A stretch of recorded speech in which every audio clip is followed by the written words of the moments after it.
दुनिया बड़ी दुखी है आजकल। वक्त बहुत ख़राब चल रहा है। कोरोना भी है, किसान आंदोलन भी चल रहा है। वैसे भी यंग जनरेशन जनरली बहुत परेशान है, फ्रस्ट्रेटेड है, डिप्रेशन में जा रहे हैं बच्चे।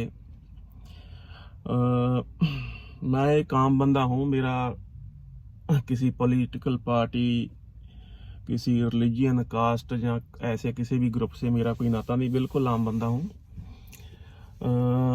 मैं कुछ वीडियोस आपके साथ शेयर कर रहा हूँ।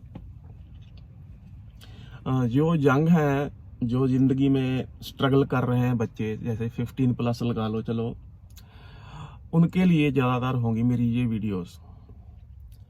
मैं ऑस्ट्रेलिया में हूँ पिछले 17-18 सालों से। मैं ज़िंदगी में बहुत स्ट्रगल किया है, बहुत कुछ देखा है मैंने। कुछ चीज़ें मैंने की जो मेरी गलती थी, जिसने मुझे पीछे धकेला ज़िंदगी में। कुछ बातें मैंने अच्छी की जिनका मुझे फ़ायदा हुआ। तो इस मकसद से मैं आपसे ये वीडियो शेयर कर रहा हूँ कि जो गलतियाँ मैंने की ज़िंदगी में आप मत कर, आप उससे बच जाएं। और जो मैंने अच्छी की, हो सकता है वो आपके काम आ जाए, आपका टाइम बच जाए। आप ये लगा लो कि 1994 में मेरे पास 10 रुपये नहीं होते थे। मैंने इंडो जर्मन लुधियाना से मैंने डिप्लोमा किया है। मैं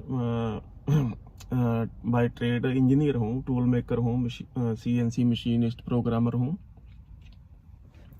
और स्किल बेसिस पे ही मैं ऑस्ट्रेलिया में आया था। मेरे पास जॉब इंटरव्यूज की लेटर्स होती थी, पर जाने के लिए किराया भी नहीं होता था। तो वहाँ से उठकर मैं अभी आज ऑस्ट्रेलिया में वेल सेटल्ड हूँ। फैमिली है, घर है, गाड़ियाँ हैं, सब कुछ है, ऊपर वाले का शुक्र है। मोस्टली जो यंग बच्चे हैं उनको शुरू में सही गाइडेंस नहीं मिलती, वो गलतियां कर जाते हैं और बाद में उनको रियलाइज होता है कि यार बहुत ज़िंदगी का समा हमने ख़राब कर दिया। एक हमारे इंडिया में ये है कि जो पता नहीं आपके साथ क्या हुआ, मेरे साथ तो ऐसा हुआ कि बुजुर्गों ने, जो हमारे जो गाइड होते हैं, हमारे पेरेंट्स, वो मोस्टली ये बात यंग जनरेशन के साथ शेयर नहीं करते कि क्या गलत है, उन्होंने क्या गलतियां की हैं। ज़्यादातर आप सुनोगे कि बुजुर्ग कहेंगे हम तो, हमारा टाइम तो बहुत अच्छा था, ये था, वो था।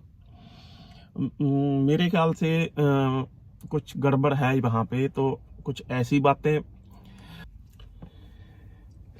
दूसरा, ये बात हमको एडमिट करनी पड़ेगी कि हम लकीर के फकीर हैं। इसमें कोई बुरी बात नहीं है अगर हम अपनी गलती एडमिट कर लें, मैं मानता हूँ। बाहर आने के लिए यंग जनरेशन बहुत क्यूरियस है, एक्साइटेड है। और बाहर आने का जो सबसे बढ़िया तरीका जो है, थोड़ा स्लो है, पर वो बेस्ट तरीका है। वो इसके बारे में भी मैं किसी वीडियो में बात करूंगा। वो बात, क्योंकि हर एक बंदा चाहता है कि बस इंडिया से निकल जाएं। वो कम लोग मानेंगे जिनके पास कोई ऑप्शन ही नहीं है, जैसे ज़मीन कम हो गई या ज़मीन है ही नहीं। अभी पेरेंट्स हैं वो छोटी मोटी जॉब करते हैं, क्योंकि जिनके पास ज़मीनें हैं वो तो एक आधा खेत बेच के बच्चे निकलने की कोशिश करते हैं। हालांकि वो गलत डिसीजन होता है उनका। I never appreciate that. बाकी हमारी बहुत सारी नहीं, मोस्ट ऑफ जो हमारी गलत फहमी है, जो परेशानियां हैं हमारी, वो और कुछ नहीं, गलत फहमियां हैं। मेरे फादर साहब बड़े मेहनती आदमी थे, हैं अभी भी। अभी तो बुजुर्ग हैं। वो सुबह 6 बजे घर से निकल जाते थे और शाम को 7-8 बजे वापस आते थे। मतलब इन ए वे ही वॉज वर्किंग 2 जॉब्स, और इतने बिजी रखते थे अपने आप को कि संडे को भी वो एक हमारे वहाँ गुरुद्वारा था, वहाँ लाइब्रेरी में वॉलंटियर चले जाते थे। वहाँ से उस लाइब्रेरी में बड़ी अच्छी अच्छी किताबें थी जो मैंने मतलब बचपन में पढ़ी हैं। डोंट वरी, मैं आपका दिमाग नहीं चाटूंगा। जो मैंने तजर्बे से सीखा है उतनी ही बात करूंगा। किताबों में लिखा है, उससे क्या फर्क पड़ता है? किताबें हमारी जिंदगी नहीं बदल सकती। हमारी असली किताब तो हमारे अंदर है, हमारी ज़मीर है। जिस चीज़ की भी हम खोज कर रहे हैं, बेसिकली हर एक बंदा खुशी चाहता है, सेटिस्फेक्शन चाहता है, वो तो हमारे अंदर ही है, बाहर नहीं है। अगर आप बाहर भी आ जाओगे और सोचोगे कि मैं तो बड़ा खुश हो गया, ऐसा कुछ नहीं होता।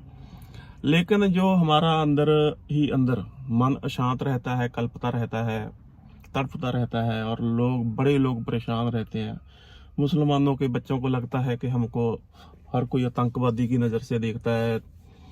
हिंदुओं को लगता है, हिंदुओं के बच्चों को परेशान है कि हमारा धर्म खतरे में है। सिखों के बच्चे परेशान हैं कि हमारे साथ अन्याय हुआ, ये हुआ। मतलब बहुत मैंने नोट किया है, मैं बहुत सारे बंदों के साथ डील करता हूँ, यंग बच्चों से के साथ भी डील करता हूँ।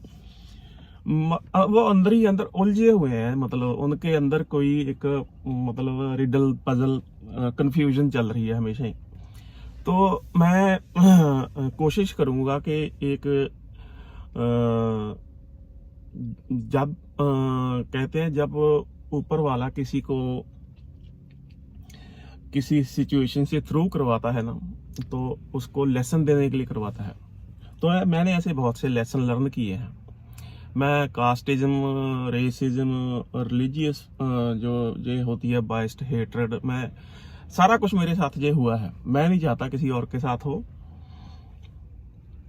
इसलिए मतलब मैंने ये न्यूट्रल पॉइंट चैनल स्टार्ट किया है, क्योंकि हर एक बात बिल्कुल न्यूट्रल करूंगा, कोई बाइस्ड कुछ भी नहीं होगा। शायद कुछ बंदों को मेरी वीडियोज अच्छी ना लगे, क्योंकि ये बात मैंने मेरी ऑब्जर्वेशन है कि आप किसी भी बंदे को कुछ भी बताओ, जैसे फॉर एग्जांपल मैं अपनी एग्जांपल देता हूँ। मैं किसी संत बाबा को मानता था, मेरे पेरेंट्स भी मानते थे, हालांकि मैं सिख परिवार में पैदा हुआ हूँ। मैं आज की डेट में किसी धर्म को नहीं मानता। ऐसी बात नहीं कि मैं प्रॉफिट्स को नहीं मानता। मैं चाहे बुद्ध हैं, चाहे क्राइस्ट हैं, चाहे नानक हैं, चाहे प्रॉफिट मोहम्मद हैं, कृष्ण हैं, और जितने भी महर्षि जब बड़े बड़े संत जितने भी हुए हैं, मैं सबकी रिस्पेक्ट करता हूँ। और जो जेन्युइन स्क्रिप्चर हैं, कुरान, बाइबल, गुरबाणी, गीता, रिभु गीता, अष्टावक्र गीता, मैंने सारा कुछ पढ़ा है, वो सारी ठीक है, मैं उनका रिगार्ड करता हूँ। मतलब जो रियलिटी है वो उन होली स्क्रिप्चर्स, वो संतों के वचनों से तो बिल्कुल ही अलग है। रिलीजन में इसलिए religion are basically altered philosophy, उनमें मिलावट है, इसलिए मैं रिलीजन को नहीं मानता। रिलीजन की डेफिनेशन ही ऐसी है। ये बातें सब डिटेल में करेंगे, पर मैं न्यूट्रल बात करूंगा बिल्कुल। तो मैं ये कह रहा था कि मैं किसी संत बाबा को मानता था क्योंकि मेरे पेरेंट्स मानते थे। ऐसा ही होता है, मुसलमानों के घर में बच्चा पैदा होता है वो खुद को मुसलमान मानने लग जाता है, हिंदुओं के घर में पैदा होता है तो वो खुद को हिंदू मानने लग जाता है। उसको सबसे ज़्यादा ट्रस्ट हम अपने पेरेंट्स पे करते हैं, और हमको लगता है कि हमारे पेरेंट्स ये सालों से कर रहे हैं तो ये ठीक ही होगा, हम अज्यूम कर लेते हैं। तो अगर मुझे कोई भी बंदा कोई भी बात बोलता था पहले, तो मैं जो मेरे पास मत थी पहले, मतलब जो मेरी अकल थी, मैं उसको उस नई बात को पुरानी अकल से जज करके डिसरिगार्ड कर देता था, इग्नोर कर देता था कि यार ये बात मेरे को गलत लगती है। तो ऐसे ही अगर किसी बंदे की ऑलरेडी जो वो कहते हैं ना प्रेजुडिस्ड है, मतलब पहले ही बंदा ये सोच रहा है कि अपनी अकल के हिसाब से बंदा जज कर रहा है। तो हो सकता है मेरी बातें कुछ लोगों को लगे कि गलत है, नहीं, पर मेरा ये मोटिव नहीं है। मैं किसी की फीलिंग हर्ट करने के लिए ये चैनल नहीं स्टार्ट कर रहा, ना ही मुझे शौक है। सोशल मीडिया मैं सबसे कम यूज करता हूँ। कभी भी मैंने कोई सोशल मीडिया पे पहले जरूर की थी, ये फेसबुक हो गया, व्हाट्सएप हो गया, आजकल मैं यूज ही नहीं करता। ना ही मुझे कोई पॉपुलैरिटी चाहिए। मैं नहीं कहता आप मेरा चैनल सब्सक्राइब करो, मेरी वीडियोस शेयर करो। अगर आपको लगता है कि मेरी वीडियो आपके काम आई, आपके मन की शांति थोड़ी ठीक हो गई, तो अगर आपको लगता है कि आपके सर्कल में कोई ऐसा बंदा है जिसकी ये वीडियो काम की हो सकती है, ये बंदा ठीक बात कर रहा है, तो आप उसके साथ उसको मेरे चैनल के बारे में बता सकते हैं, या उसको मेरा लिंक भेज सकते हैं। पर मेरा कोई मुझे नहीं मिलियन सब्सक्राइबर चाहिए, ये चाहिए, वो चाहिए, ये मेरा मकसद नहीं। खैर, मैं जो बाहर आना चाहते हैं बच्चे, उनके लिए, जो बाहर आए हैं और जल्दी सेटल होना चाहते हैं, तो बहुत सारी चीज़ें बंदों को नहीं पता होती, तो मैं उनको भी बताऊंगा कि बहुत सारे ऐसे काम हैं जो आपको पता नहीं, और जहाँ आपको उनकी समझ नहीं, आप कर सकते हैं। और जैसे घर वगैरह लेना है, मेरे को बहुत बड़ी प्रॉब्लम आई, मैंने बहुत बड़ी गलती कर दी थी, तो वो आप ना करें, इस मकसद से ऐसी वीडियोज भी मैं डालूंगा। और सबसे जो बड़ी प्रॉब्लम है दुनिया में हमेशा ही रही है, वो है रिलीजियस मिसअंडरस्टैंडिंग। ये भी मेरा एक प्राइम मोटिव है कि मैं बहुत सारे लोगों को, जो यंग बच्चे हैं खास करके, जिनको नहीं पता, जो मैंने निष्कर्ष निकाले हैं, मतलब ऐसे नहीं कि हाँ जी हमने तो अपनी ही बात मनानी है, मैं सरदार हूँ, मेरे फादर साहब सरदार हैं, मैं तो सिखों की ही टांग ऊपर रखूंगा ना, ऐसे नहीं। जो मैंने देखा है, जैसे मैं बता रहा था कि जिंदगी में अगर दुख मिलता है, कोई बंदे को ऊपर वाला दुख देता है, तो उससे कोई लेसन भी देता है, तो या उसको कोई सुख भी देता है।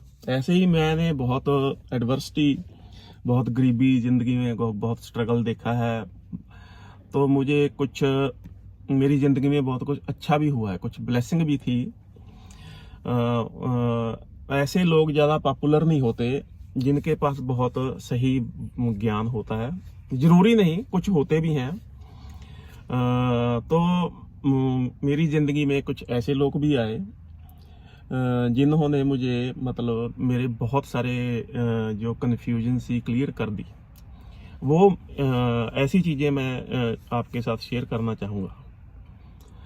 जैसे मान लो एक डॉक्टर का बच्चा है, और उस डॉक्टर के बच्चे को अगर कोई ऐसा नामुराद रोग, जैसे अभी कोविड आ गया, हो गया, तो एक एंगल से अगर देखें तो मे भी ऊपर वाले ने उसके बच्चे को, जब बच्चे को तकलीफ होती है तो खुद को बड़ी तकलीफ होती है, पेरेंट्स को।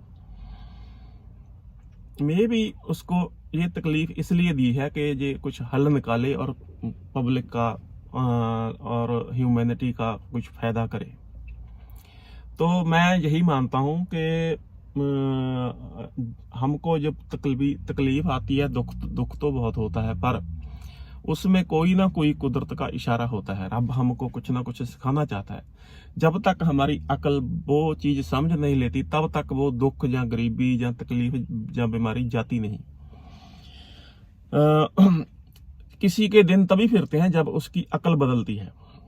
ये मेरा पर्सनल एक्सपीरियंस है।